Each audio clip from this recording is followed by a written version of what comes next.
mofinaina isan'andro atolotry ny mpitandrina rakotina valina maoly.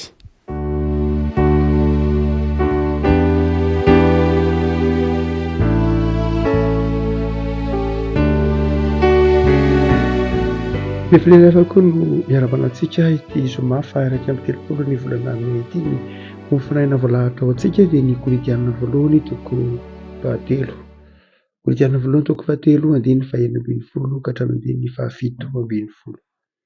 Korinthiana voalohany toko fahatelo andininy fahaenina ambin'ny folo ka hatramin'ny fito ambin'ny folo vakintsika amin'ny anaran'i Jesosy. Tsy fantatrareo va fa tempolin'Andriamanitra ianareo ary ny fanahin'Andriamanitra mitoetra ao anatinareo. Raha misy manimba ny tempolin'Andriamanitra dia mba hosobàn'Andriamanitra koa izy. Fa masina ny tempolin'Andriamanitra dia ianareo izany. Ray masonao anomasinana ny fahamarinana ny tenao ny fahamarinana. Amen. Tsy fantatrareo va fa tempolin'Andriamanitra ianareo ary ny fanahin'Andriamanitra mitoetra ao anatinareo. Mahana ity volana May ity isika afaka malaza namakafakana sy niresahana betsaka momba ny fanahy masina, ny fampahelezan'ny fanahy masina, ny fahasoavana koa ateraky ny fanahy masina ao anatintsika. Mahafintina tsara mihitsy ny fampiarana mandritra ny volana May ity andininy fahaenina ambin'ny folo amin'ny Korinthiana voalohany toko fahatelo ity ny hoe tsy fantatrareo fa tempolin'Andriamanitra ianareo ary ny fanahin'Andriamanitra mitoetra ao anatinareo. Karazan'ny mandravina ihany sika, mamitiny sika, manatevina ihany koa amin'izay efa niresahana araka voalaza teo nandritra ny volana May. Ao amin'ny soratra masina ny testamenta vaovao dia misy fomborana telo ilazana rehefa miteny hoe tempoly.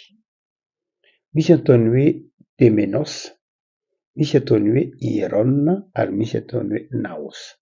Naos no ampiasain'ny Paoly eto amin'ity andininy ity. Rehefa miteny hoe naos dia sanctuaire no tena malaza amin'ny teny frantsay, tsy hoe temple loatra fa sanctuaire.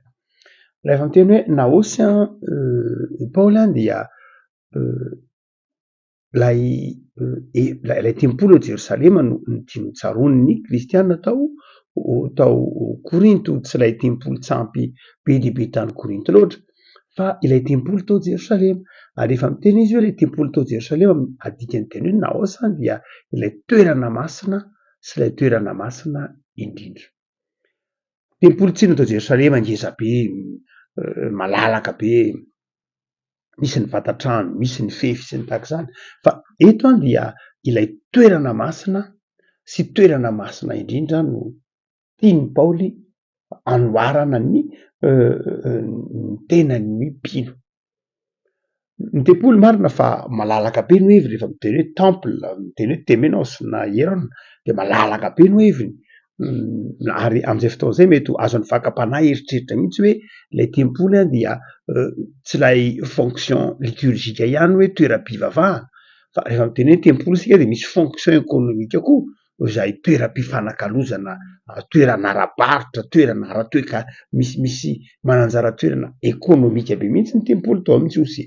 Tsaroantsika tsara ny Jesoa nandrava ny latabatra ny mpanakalo vola satria tena misy mihitsy ao amin'ny tempoly pavillon, na ohatran'ireny hoe pavillon ireny zany, karazan-drazana tsena zany, karazan-drazana tsika moa teny hoe pavillon fa tsy dia izay loatra, fa karazan-drazana efitrano kely be dia be izay hivarotana, izay hifanakalozana, hividianana zavatra. Noho izany dia tena nanana andraikitra lehibe mihitsy ny tempoly teo amin'ny Jiosy. Mety ho toerana koa aza hoe manana fonction sociale ilay izy, izany hoe mety ho mampifandray, ahafahan'ny olona mifanerasera sy ny tahak'izany. Fa tsy izay tempoly izay no tiany Paoly resahana eto. Tsy ilay tempoly hoe manana fonction liturgique, manana fonction sociale, manana fonction économique, na koa mety manana fonction politique aza, satria ny tempoly dia mety toerana hiedikevitra, ampianaram-pony hiresahana momba ny lafiny ara-politika. Tsy izay no resahan'ny Paoly eto. Raha miteny izy manao hoe ny tenanareo dia tempoly ny fanahy masina na tempolin'Andriamanitra, dia naos dia milaza hoe toy ny trano, toy ny vatan-trano. Ary ilay matoa teny hoe mitoetra ao anatinareo dia mitovy teny miteny hoe oikos, zany hoe fonenana mihitsy, fonenan'Andriamanitra lay tenan'ny olombelona, fonenan'Andriamanitra. Ary rehefa hoe fonenan'Andriamanitra to ilay hevitra masina sy hevitra masina indrindra. Inona ary no tiany Paoly ho takatritsika raha miresaka izy manao hoe ny asadinoana fa toy ny hevitra masina sy hevitra masina indrindra zay fonenan'Andriamanitra ny tenanareo. Zavatra telo no ndeha entina mampahery antsika raha ohatra ka miresaka an'izany tsika etona hoe io tenantsika io tenantsika io zany dia tsy afa-tsy akory fa tena tempolin'ny fanahy masina na tempolin'Andriamanitra zay honenany fanahy masina. Voalohany indrindra dia lay hevitra masina indrindra dia zavatra nanahirana an'Andriamanitra. Rehefa miteny hoe hevitra masina isika, hevitra masina indrindra dia io lay hevitra mitokana indrindra, io lay hevitra miavaka indrindra. Ary eo anatin'ny hevitra masina indrindra sy ny hevitra masina io dia misy ny teny Mosesy, misy lay tamin'ny fotoan'andro moa, misy lay vato fisaka roa, ny mofo aseho, ny mana, ary dia tao koa mbola nahitana lay antsoina hoe menora, lay fanaovan-jiro volamena fito. Toerana masina indrindra zay, toerana zay sarobidy indrindra, satria ny fanaka sarobidy indrindra no nitehirizina tao amin'ny hevitra masina sy ny hevitra masina indrindra. Lay misy ny dikanan'Andriamanitra, lay didy folo soratanan'Andriamanitra, misy lay fiaran'ny fanekena, misy lay menora, lay fanaovan-jiro volamena lafo vidy na manatoerana mihitsy meviny. Noho zany dia raha miteny zany Paoly eto manao hoe ianareo nge ka toerana masina sy toerana masina indrindra dia zao sarobidy lafo vidy nanahirana an'Andriamanitra. Tsy tokony adosika zany fa ity tenantsika ity dia sarobidy eo imason'Andriamanitra, lafo vidy eo imason'Andriamanitra, mitahiry ny zavatra lafo vidy, ny sarobidy indrindra eo anatrehan'Andriamanitra. Ohatrany tsy de zay loatra mantsy ny fahatsapantsika ny tenantsika indraindray, any ka malaky mora manimba tahak'izay resahan'i Paoly eto, manimba ny tempolin'Andriamanitra isika, na ny tenantsika simbatsika na ny tenan'ny hafa no simbatsika. Ary be dia be no mety ho hanimbatsika ny tenantsika mahatempolin'Andriamanitra tsika de simbatsika ilay izy indraindray, satria heveritsika fa atsika ilay tenantsika. Fa Paoly eto de milaza manao hoe tsy atsika nge io tenantsika io fa misy tompony io, ary ny tompony de saro-piaro amin'io tenantsika io, Andriamanitra zany. No zany dia ampitandremin'ny Paoly mafy itsika tsy hanimba ny tenantsika. Be dia be no mety ho hanimbatsika ny tenantsika, be dia be. Asa amin'ny sakafo hohanina, amin'ny zavatra sotroina, amin'ny lafiny koa hoe ampiasaitsika mihoatra ny tokony ho ampiasana azy, na tsy ampiasaitsika amin'izay mety tokony ho ampiasana azy, de izany rehetra dia mety ho manimba ilay tempolin'Andriamanitra, ny vatantsika izany, ny tenantsika izany. Afaran'ny tompo zany tsika eto manao hoe tandremo ny vatanao, fa tsy anao fa an'Andriamanitra, fitoeran'Andriamanitra de tandremanao io zany, sarobidy eo imason'Andriamanitra. Tsy ny tenanao ihany fa ny tenan'ny hafa koa, tsy hoe ny ahy tandremako ny vatako satria tempolin'Andriamanitra fa ny hafa tsy tempolin'Andriamanitra fa tempolin'ny devoly sanatria zany, fa tempolin'Andriamanitra avokoa. Ny tenan'ny mpino rehetra rehefa mpino de tempolin'Andriamanitra zany. Noho zany dia arovanao zany ny tenan'ny mpino, ny fiainan'ny mpino, zay ndalahanao sy ny anabavinao, ny mpiara-mibavaka aminao, ny mpiray tanindrazana aminao. Matetika tsika miresaka manao hoe eto Madagasikara dia ohatra rehefa mandeha ho azy ny hoe fifanalana baraka, tempolin'Andriamanitra io le alaina baraka. efa ohatry ny efa mandeha ho azy ny fanimbana ny vatana amin'ny alalan'ny herisetra na herisetra amin'ny teny io na herisetra amin'ny ara-batana herintsandro io dia na koa mety ho famonoana olona fanimbana azy sy fanolanana fitsaram-bahoaka rehetraretra dia karazana ataotsika hoe fanimbana ny tempolin'Andriamanitra. Sarobidy eo mason'Andriamanitra ny tenatsika sy ny tenany hafa dia afarany Paoly ary isika manao hoe tandremo tsara fa izay manimba ny tempolin'Andriamanitra dia mbola ho simban'Andriamanitra. Dika teny hoe ho simban'Andriamanitra dia ho tsarain'Andriamanitra, ho tsarain'Andriamanitra ary efa miteny ho tsarain'Andriamanitra dia ho sazian'Andriamanitra izay manimba ny tempolin'Andriamanitra. Mampitana antsika zany Paoly eto manao hoe tandremo ara ny vatanao, ny tenanao, tandremo fa tsy anao fa ny tompo, fa saro-piaro amin'ny tompo satria sarobidy aminy. Fa ny faharoa lehibe dia izao, tempolin'Andriamanitra koa io ka itoeran'ilay fahamasinan'Andriamanitra dia ajainao hamasinanao zany satria hitoeran'ilay fahamasinan'Andriamanitra. Indraindray adinontsika koa zay hoe tokony hitafy ny fahamasinan'Andriamanitra ny tenatsika. Mampieritreritra indraindray ny mahita ny ataotsika hoe fanevatevantsika zany ny tenatsika na fanevatevantsika ny tenany hafa amaha-tempolin'Andriamanitra azy, tsy fanajantsika ny fahamasinan'ilay tempoly rehefa mitery hoe masina sy masina indrindra dia izao tena midika fahamasinan'ilay vatana mihitsy zany, fahamasinan'ilay tempolin'Andriamanitra mihitsy amin'ny fomba fitafy io mazava ho azy amin'izay zavatra atentitentintsika eny amin'ilay tempoly zany ilay vatantsika zany dia tokony hitarafana ny maha efitra masina sy efitra masina indrindra ilay tempoly. Tsy tokony adolona mantsy satria niaina tao anatina tontolo mpanompo sambo Paoly tany Korinto, hafa ny fijerin'ny Grika sy ny Korintianina ny vatana toy ny fitaovana zay tsisy heviny mihitsy ny vatana. Fantatry ny Korintianina, fantatry ny Grika fa manaja be ny tempoly zareo, fatratra dia fatratra mihitsy ny fanajan'ny tempoly. Io Paoly manao hoe tsy tempoly io tsy hitana ohatran'ny fanajanareo tempoly tsampinareo mihoatra lavitra reo zany ny tokony hanajanareo ny vatanareo satria ny fanamasina ngeny ao anatinareo.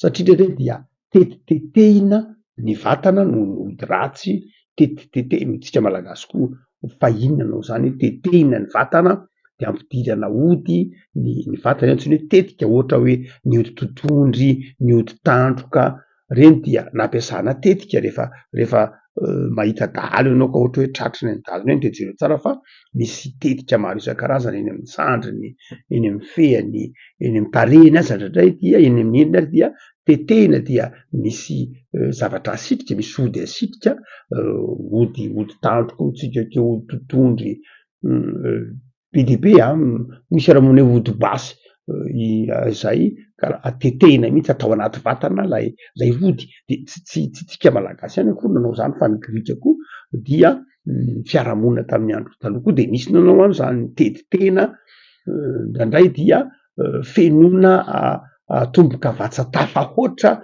ny vatana, fenoina tombokavatsa moa tamin'izany fotoana izany dia milaza endrika fanandevozana, milaza fananana tamin'izany fotoana izany ny tombokavatsa dia milaza fananana hoe za fananan'ny Dionysosy dia tomboana ny sarin'ny Dionysosy ilay vatana, na koa hoe za sanatrin'izany fananan'ny Jupitera dia tomboana ny sarin'ny Jupitera ilay vatana. Zany hoe lay tombokavatsa dia milaza fanoloran-tena ho an'ilay tompona, ho an'ilay sambo tompona. Noho izany dia tsy nandeha ho azy mihitsy ny tombokavatsa, zay mahatonga ny Baiboly nandrara ny tombokavatsa satria ny tombokavatsa dia manambara fanekena ho andevon'ilay tompon'ilay tombokavatsa. Dia indraindray zany dia ohatr'izay ilay vatana, ilay tenan'ny olombelona tamin'ny fotoana andro indraindray ny hafa mikapoka mafy azy, manimba ny vatan'ny hafa, mampijaly azy sy ny sisa rehetra. Noho izany dia tarihin'ny Paoly io ilay eritreritra manao hoe aza mieritreritra hoe ny fivavahana dia zava-panahy ihany fa ny vavahana koa dia zavatra ataony olona manontolo amin'ny maha olona feno azy no zany dia aradoroana fa tepolo ny fanamaso ny vatanao io de masina ao anatrehan'Andriamanitra io de ao anatin'ny fanajanao an'Andriamanitra ny fanajanao ny fahamasina ny vatanao fahamasina ny tena ka tsy simbana ny tena eto Madagasikara moa na maneran-tany mihitsy raha dia atsika fa efa tsy de tena marina fa ny kolotsaina ny vatantsika sao am'izao andronantsika sao marina loatra fa kolotsaina ny vatantsika efa nilaozana ela zany io kolotsaina ny fanahy zany hoe ny fanahy ny olona efa karazan-drazany efa adino zany efa sotoavy efa miavery zany hoe ny fanahy ny olona ny saina ny olona de efa vao maika koa efa miavery efa tsy de tena miraharaha ny saina loatra ny olona satria tsy de tia fianarana tsy tia vaky boky tsy liam-pahalalana tsy liana zavatra ara-kolotsaina fa nandray dia tao ny vatana ihany ny olona zay ny zavatra tsapantsika am'izao andro ankehitriny zao ny olona de vatana dia fanindraindrana ny vatana fanindraindrana ny indraindray aza ny bika manendrika ny atao hoe olombelona ny tsara tarehy moa zany de mahazo doka tsara tarehy ny ratsy tarehy de mahazo fanebahana ratsy tarehy anao anatiny nataotsika hoe tambajotra azy dia lasa fanomezatoerana ny vatana ndraindray dia io tambajotra sosialy atsika moa zany ny Facebook sy ny tahaka zany de saika manako amin'ny kolotsaina ny vatana satria be de be ny sary de hitatsika fa ndraindray tafahoatra raha ilay sary no ny firoboroboan'ny sary de saiky feno sary ao anatin'ny tambajotra tsy ratsy akory le sary fa de ndraindray de lasa fanomezatoerana ny vatana tafahoatra anaty anatin'ny fiangonana azy ndraindray de hita reny sary anandray dia lasa miteraka fivilian-talana tafahoatra satria lasa tsy lay olona tsony no hita fa ny tarehiny na ny bikany no indraindraina ary ndraindray ara dia manjary lasa endrika lasa kolotsaina ny endrika ivelany zay le kolotsaina ny vatana lasa miteraka fivilian-dalana ary de sahaza antsika mihitsy izao tenin'Andriamanitra izao hoe tempolin'Andriamanitra nge io vatanao tempolin'Andriamanitra tsy sanatria zavatra atao etam-barotra tsy sanatria zavatra atao ho ampiteraina tsy sanatria zavatra natao hitsariana zao sy zao io vatanao io fa tempolin'Andriamanitra io zany hoe tokony ho ajainao io anatin'ny fahamasinan'Andriamanitra fa tsy hoe ny bika manendrika no aseho lava sy ny tahaka zany sanatria tsy hoe ratsy akory no maneho sary fa izao ndraindray dia toa tafahoatra loatra ny fanindraindrana ny vatana am'izao taonjato ianantsika izao ary dia afarany Paoly tsika hoe tandremo tsara fa tepolon'ny fanamasina io fa tsy tepolon'ny fijejojejoana na tepolon'ny hoe satria nomen'Andriamanitra bika tsara na tarehy tsara na vatana tsara dia manjary toy ny fanindraindranana zany satria izao tontolo izao ankehitriny de mivavaka amin'ny vatana mihitsy hitantsika ny fomba fitafy ankehitriny ny fitandreman'ny olona fanompon'ny olona n'zany vatana zany dia tena tafahoatra loatra am'izao andro ianantsika izao amin'ny fomba maro isan-karazany ary de afaran'ny tompo zany sika hito manao hoe tandremo tsara ary io vatana io tsy topoinao akory tsy io notopoina ny vato sy ny vatana no topoina sy ny vatana koa nefa tsy hoe tsy rarahina koa sady tsy simbana izy no tsy topoina izy fa apetraka tsara mitoerana tokony izy azy hoe tempolin'Andriamanitra koloinao ao anatin'ny fahamasinana koloinao ao anatin'ny hoe zavatra mety sy zaza fa ny fahatelo zay tsy tokony adorona koa amin'ny tempolin'ny fanamasina dia raha mitodika am'le hoe hevitra masina sy hevitra masina io de zao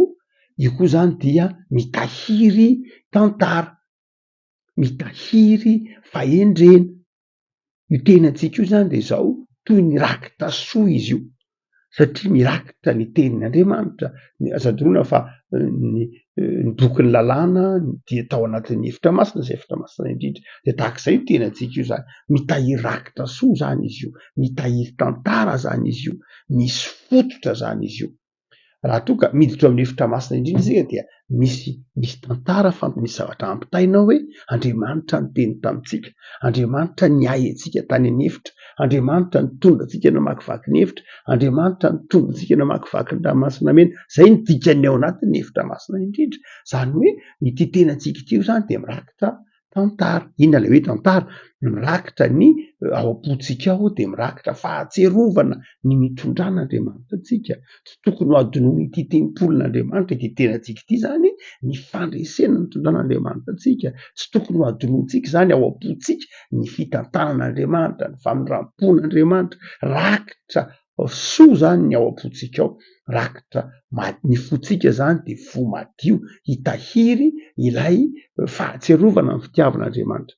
Ny efitra masina indrindra tsy hoe maloto, ny efitra masina indrindra tsy hoe fitehirizana fako sanatria, fa ny efitra masina indrindra dia fitehirizana ny tenin'Andriamanitra. Madio amin'ny lafiny ara-panahy io, fa madio koa io amin'ny lafiny ataontsika hoe hita maso. Dia tahaka izany ity tempolin'Andriamanitra ity, sady madio zany ity vatantsika ity, madio amin'ny lafiny fizika zany hoe tokony vatana voakarakara madio, fa zao koa tokony vatana madio koa ny ao am-po, madio fotsy, misy tsy itoeran'ny lolo-po, tsy itoeran'ny vakalana, tsy itoeran'ny fitiavan-tena. Zay ilay tempolin'Andriamanitra.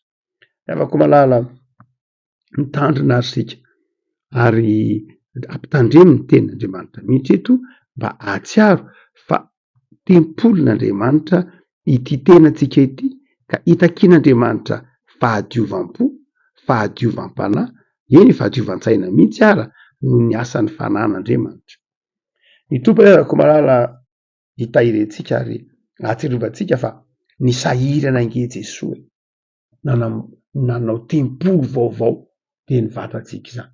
Jesosy lay mpitamiarika mahay, Jesosy lay vatony laviny mpanao trano mba hahatonga ty tenantsika ity ho tempolo vaovao hitoeran'ny fanan'Andriamanitra. Ilay tempolo tao Jerosalema efa rava, fa ity tenantsika ity no tempolo vaovao naoriny Jesosy tamin'ny alalan'ny rano tao amin'ny hazo fijaliana. Ity tenantsika ity no tempolo vaovao. Raha nyteny Jesosy manao hoe raha vao ity tempolo ity, fa hatsangako anatin'ny aterona, dia ny tenantsika ilay tempolo vaovao zany. Noho izany dia lafy tamin'ny tompony nahatonga antsika ho tempolo vaovao. Noho izany dia tandremantsika ary zany ity tenantsika ity, karakaraintsika, tsy simbatsika, tandremantsika, tsy topointsika koa nefa, tsy rarahintsika, fa tsaroantsika fa izao ato anatintsika ato Andriamanitra. Ivavaka isika. Jesosy misaotra anao zahay noho ny amin'ny